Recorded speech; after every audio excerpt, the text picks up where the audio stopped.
The country appears to be as politically divided as ever. New CBS News polling shows the likely rematch between President Biden and former President Donald Trump is neck and neck nationally and in the battleground states. The results come as Biden ended his D-Day trip to France with a message of unity, and Trump campaigned out west. I think it is a measure of a country's support for democratic values that they honor those who've risked their lives and lost their lives. If we win Nevada, we win the whole thing. We win the whole thing. Joining me for more is CBS News Executive Director of Elections and Surveys, Anthony Salvanto, and our Chief Election and Campaign Correspondent, Robert Costa. Thank you both for being here to walk us through all of this. Anthony, I want to start with you and this polling. A neck-and-neck race nationally and in the battleground states. Why is this race so close right now? Hey there, Caitlin. So let me get you caught up, and that starts with what you described at the top. This is what we in polling call a tie, because you've got Trump +1 nationally, and then you've got Biden +1 across the 7 battlegrounds, the states that'll be most decisive, we think, in this. So within the margin of error for both of those. Then the reasons for that is after the verdict, and this is our first polling of this after the verdict, first of all, context, the verdict for people does not compare to how they rank issues like the economy and inflation, issues on which Donald Trump has advantages, right? But then you do see a little bit of added motivation now among Democrats to turn out to oppose Donald Trump. So these numbers here, where Democrats now are as likely to say that they're going to turn out in the battleground, that hasn't always been the case. So Biden's got a little bit of traction activated after that. And, you know, I'll point out a couple of demographics. I think attitudinal measures probably tell more of the story here, but these are the things people track. This is how Biden is doing. He's doing a little better with independents, a little better with women voters, with black voters. Are these his 2020 numbers? No, they're not. So he still would have a way to go there, but a little bit of improvement there, motivated again by that motivation a little bit to turn out afterwards, Caitlin. And Bob, former President Trump has been back out on the campaign trail, freed from the courtroom in New York.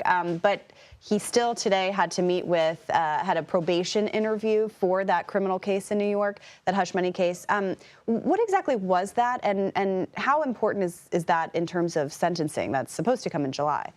Former President Trump is the presumptive Republican nominee, as we all know, but he is also someone who has been convicted in Lower Manhattan of 34 felony charges, and he has to go through the process in that court just like anyone else who's been convicted of a crime. So he sat in a virtual conversation today with a probation officer to talk about his background, to give a little bit more of information on his status as a candidate, his status as a person who has maybe never been dealt with this process before. He sat alongside his lawyer, Todd Blanche, I'm told by a source, and he talked through his situation.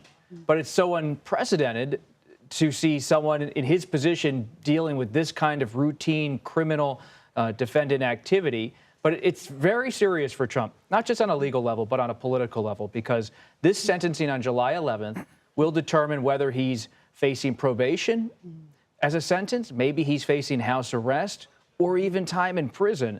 And Republicans are prepared for any sort of possibility right now. They know most defendants with his background wouldn't get a jail sentence. At the same time, Trump violated the gag order and angered the judge throughout the trial, which we covered extensively. So anything is really on the table. And that sentencing coming just a few days before the Republican National Convention as well, of course. Anthony, you know, we've been trying to assess how this verdict is playing with voters. Does it motivate Trump supporters? Does it motivate Biden supporters in any way? Have we learned anything about how voters are feeling about this conviction 10 days or so removed from it? So I told you about the Democratic side. Let me show you the Republican side, right? For most of them, for 71% of Trump voters, this conviction, they say, doesn't matter. And I'll show you why in a second. But take a look at, there's about an equal number who say, among Trump voters, they're trying to show support for him after the conviction, a little added motivation there. But there's the same number who say they're voting for him in spite of this conviction. So that motivation back and forth is a wash. Now, let me show you a little bit about the way they see this as being political. We know already from previous polling that they didn't see the charges as serious throughout the trial, that they didn't see the verdict as fair. And then there's this.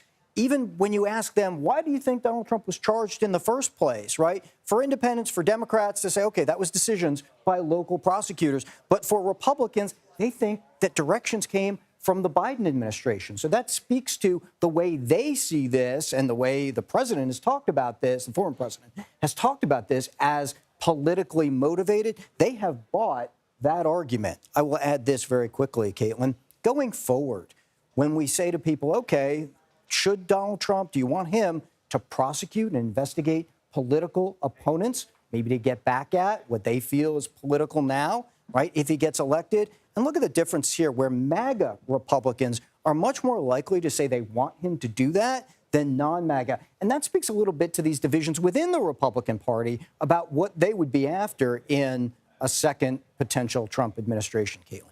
Yeah, and Anthony, you note about how voters, Republican voters, are kind of absorbing the rhetoric that Trump has been using against institutions, for example. Is that playing in any other way? How else are we seeing that? Yeah, because it's not just the courts, right? And it's a lot of things.